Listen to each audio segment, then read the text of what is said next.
Welcome to Oshkosh's EAA. Enjoy the videos and subscribe. Hello, I'm Chris Henry, the manager of the EAA Aviation Museum. We're standing out here in Fightertown at EAA Oshkosh Airventure 2023, hard to believe. And we're out here in the Corsair line.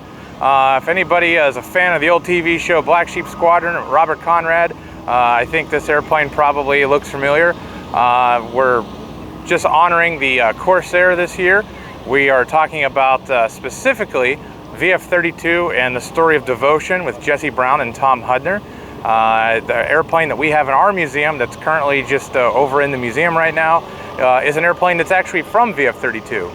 So when we came out to film this today, we thought we'd do a little walk around with another Corsair.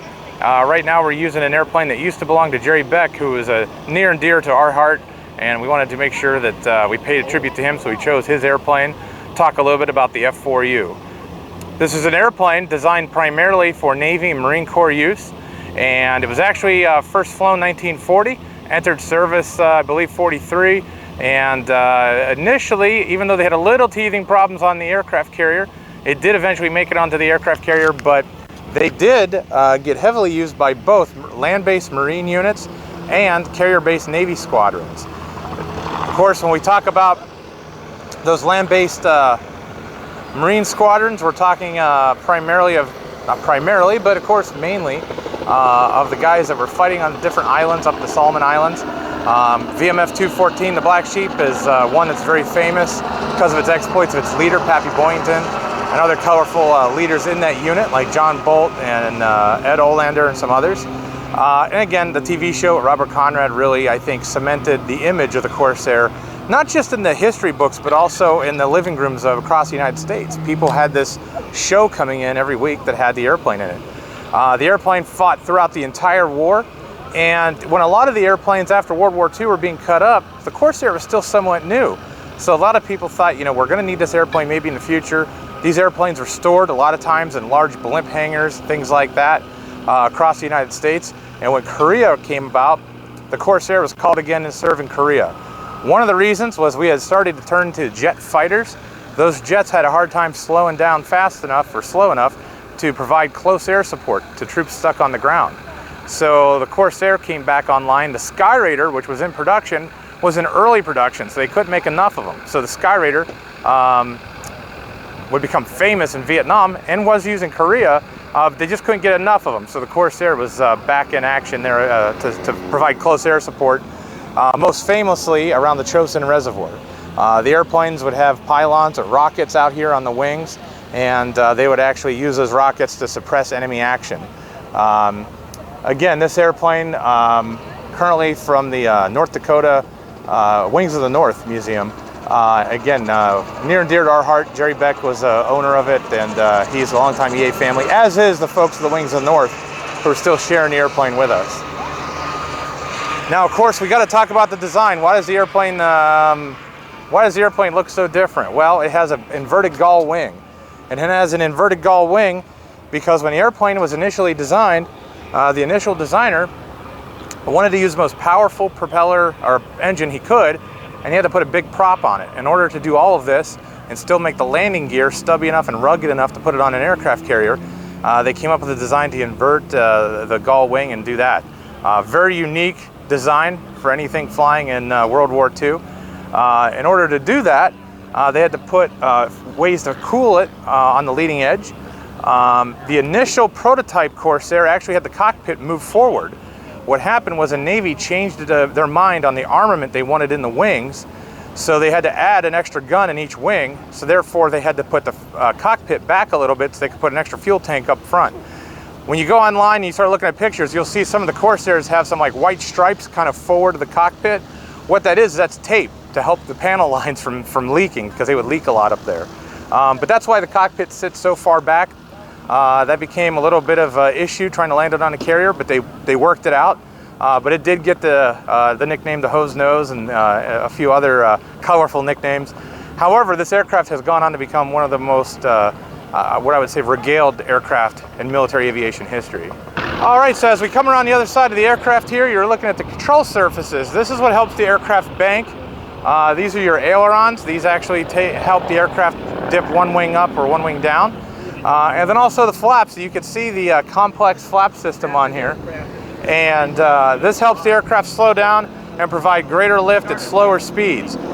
Now this is vital for landing, but also for flying close air support. This is exactly how they'd slow the airplane down using this. Now, as you can tell when you're looking at this is a hard airplane to get into. A lot of guys would go up over the front wheel well, come down to where that gray or black area is, and then there's a kick-in step right here, and then next step is in. A lot of the other airplanes actually have a notch and a flap on the other side, and that helps you get up there too. Again, this is kind of a standard scheme for an aircraft that would have flown during the Korean War. And as we come back here, you can take a look at the tail hook. You want to know how you land on an aircraft carrier, well, it all comes down to that. That hook comes down with your landing gear, and that is what catches the cable and helps you stop on the aircraft carrier. They take cables and they run them across the deck, and you catch one of the wires.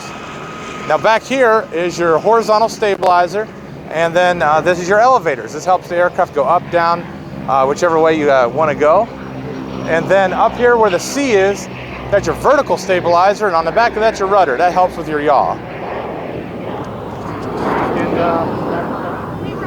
Those are trim tabs. So let's say let's say you're flying and you want to make little adjustments, just to a little bit up, down, left, right, something like that. These little tabs here help you do that. These are called trim tabs, and with just little adjustments on a wheel or a notch, and it'll help kind of make the airplane fly a little easier. And if you trim it right, you can take your hands off it, and it'll just kind of. I don't know so much about a Corsair. A Cessna, you could do that. A Corsair might be too heavy. As a matter of fact, those steps I talked about in the flap, there you are. There's a set of steps right in the flap, carved right into it.